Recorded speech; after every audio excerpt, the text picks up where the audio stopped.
Hello नमस्कार भैया, हमारे चैनल में आपका स्वागत है। हम आपको बहुत ही महत्वपूर्ण जानकारी देने वाले हैं अतिथि शिक्षकों के नियमितीकरण को लेकर। अतिथि शिक्षक संगठन एकजुट हुई और एक बड़ा कार्यक्रम किया और शासन को जताने का प्रयास किया है कि अतिथि शिक्षक सभी एकजुट हैं और अपनी नियमितीकरण की मांग रख रहे हैं। तो सभी संगठनों की मांगे हैं कि अतिथि शिक्षकों का भविष्य सुरक्षित होना चाहिए और इसको लेकर अतिथि शिक्षक सभी एकजुट हैं और 30 तारीख को भी भोपाल में एक बड़ा आंदोलन करने वाले हैं।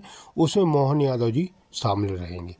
तो अतिथि शिक्षक अपनी मांग को लेकर भोपाल में निरंतर प्रयास कर रहे हैं कि इनका भविष्य सुरक्षित किया जाए। मैं पूरी विस्तार से जानकारी देने वाला हूँ, लाइव वार्ता भी सुनाने वाला हूँ। क्या कहना है रविकांत गुप्ता जी का अतिथि शिक्षकों की मांग को लेकर, सभी संगठनों क्या कहना है। वीडियो में बने रहे, वीडियो पूरा देखें। वीडियो अच्छा लगे तो लाइक जरूर करें, चैनल को सब्सक्राइब जरूर करना अपडेट पाने के लिए। जय श्री राम। समस्याएं बहुत हैं, उन सबका समाधान एक ही है। हम संगठन का साथ दें, संगठन को मजबूत करें। उसी स्थिति में हम सबका भला हो सकता है। लोग अपनी अपनी समस्याओं का समाधान चाहते हैं, लेकिन बड़ा दुर्भाग्य है कि हम एक दूसरे के साथ खड़े होना नहीं चाहते और ना संगठन का साथ देना चाहते। यदि यही स्थिति रही तो मैं समझता हूँ न केवल 2-5 साल बल्कि इतने ही साल और हम सबको लग जाएंगे, तब भी हमारा कुछ नहीं होगा। मुझे लगता है कि आप लोगों को हमारी बात देर से समझ में आती है। बरसों से आपको हमने जो भी कहा उसके परिणाम 2 से 3 साल बाद आपको देखने को मिले। लगभग 2013-14 में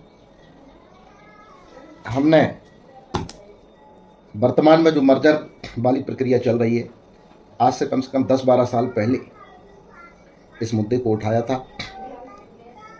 कि सरकार आगामी 10 सालों में 1,10,000 स्कूलों को मर्ज करेगी। लेकिन चूंकि हमारी सोच सीमित है, हम सिर्फ अपनी समस्याओं का समाधान चाहते हैं। जो मूल समस्या है, जो मूल जड़ है, उसकी कोई बात नहीं करना चाहता। जब स्कूल ही नहीं रहेंगे तो हमारी आवश्यकता नहीं होगी। दूसरा, अभी अधिकांश लोगों की समस्याओं का समाधान हो गया है। सिर्फ हमारे कुछ फॉलन आउट साथी बचे हैं, कुछ लैब वाले साथी बचे हैं, कुछ पीटीआई के साथी भी हैं। रिजर्व पद के भी कुछ प्रकरण मेरे संज्ञान में आए हैं। आप सबकी समस्याओं का भी हम अपने स्तर से समाधान करवाने का प्रयास कर रहे हैं। कुछ आज जैसे ही कल एक सूचना आप लोगों ने देखी होगी ईएसवी के माध्यम से, प्राथमिक माध्यमिक परीक्षा में शामिल होने के लिए। जैसे ही आपने सूचना देखी तो लगातार सोशल मीडिया के माध्यम से इस बात को उठाया जा रहा है कि हमें भी विभागीय परीक्षा में शामिल किया जाए। इस प्रस्ताव को लगभग 2 महीने पहले संगठन की तरफ से हम शासन प्रशासन को दे चुके हैं। 8-15 दिन पहले भी इस प्रकरण को फिर से हमने दिया है और 16 तारीख को हमने ज्ञापन का जो आह्वान किया था उसमें भी इस मुद्दे को रखा है। आप उस ज्ञापन को पढ़ें, उसमें लगभग वो सारी समस्याएं हैं जिनका समाधान आवश्यक है। सिर्फ अप्रशिक्षित अतिथि शिक्षकों का सरकार की तरफ से प्रशिक्षित करने के लिए उसमें शामिल नहीं है, चूंकि उनका भी पहले हम आवेदन दे चुके हैं। साथियों, हम बार बार आग्रह कर रहे हैं, बार बार निवेदन कर रहे हैं, यदि आपको जीतना है संगठन का साथ दें। जिन जिलों में ज्ञापन नहीं दिया गया, आने वाले शनिवार और रविवार में आप अपने अपने स्तर से ज्ञापन को दें। आगामी रणनीति के तहत हमें पूरे प्रदेश में ज्ञापन जरूर देना चाहिए ताकि शासन प्रशासन की नज़र में अतिथि शिक्षकों का जो ज्वलंत मुद्दा है वो आता रहे। एक और समस्या यहाँ पर देखने को आ रही है कि बहुत सारे अतिथि शिक्षकों को टारगेट किया जा रहा है, कभी ई अटेंडेंस के नाम पर, कभी 90% के नाम पर, कभी 30% रिजल्ट के नाम पर। अतिथि शिक्षकों को प्राथमिक माध्यमिक परीक्षा में शामिल नहीं किया जा रहा, बल्कि अशासकीय विद्यालयों में जो शिक्षक पढ़ा रहे हैं उनको शामिल किया जा रहा है। अतिथि शिक्षक विगत 18 सालों से शासकीय विद्यालयों में अध्यापन करवा रहे हैं, उनके अनुभव को भोज से डीएड बीएड करने के लिए मान्य नहीं किया जाता, जबकि जो प्राइवेट स्कूलों से फर्जी प्रमाण पत्र बनवा कर लगा देते हैं उनके सर्टिफिकेट को मान्य कर दिया जाता है। बड़ा दुर्भाग्य है।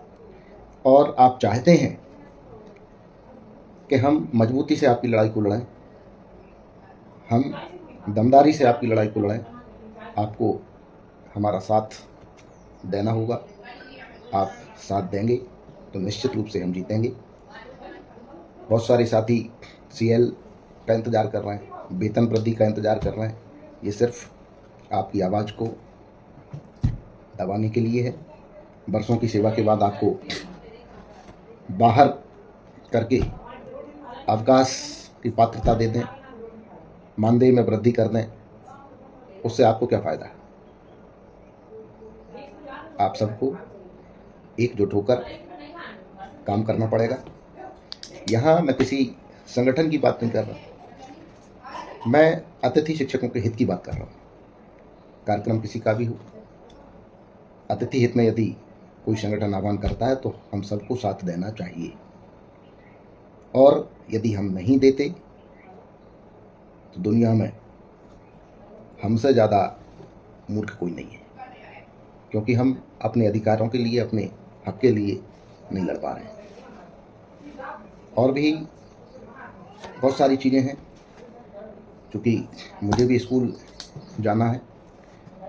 शाम को मैं पुनः आपसे लाइव आके चर्चा करूँगा, और सुपरस्टार साथियों के लिए मैंने कुछ नाम नंबर मांगे थे, बहुत सारे लोगों के नाम नंबर आए हैं। मैं अब सिर्फ सुपरस्टार साथियों के साथ काम करूँगा, उनकी टीम बनाकर उनके साथ काम करूँगा। बाकी कौन क्या कर रहा है मुझे उससे कोई मतलब नहीं है।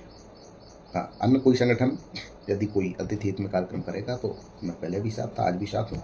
लेकिन जिनको लगता है कि हम आपकी लड़ाई को ईमानदारी से लड़ सकते हैं, पीटी खैरवार जी आपकी लड़ाई को ईमानदारी से लड़ सकते हैं, रविकांत गुप्ता जी आपकी लड़ाई को ईमानदारी से लड़ सकते हैं, तो आप हमारा साथ दें, संगठन का साथ दें, और आपका साथ ही हमारा भविष्य सुरक्षित करवाएगा।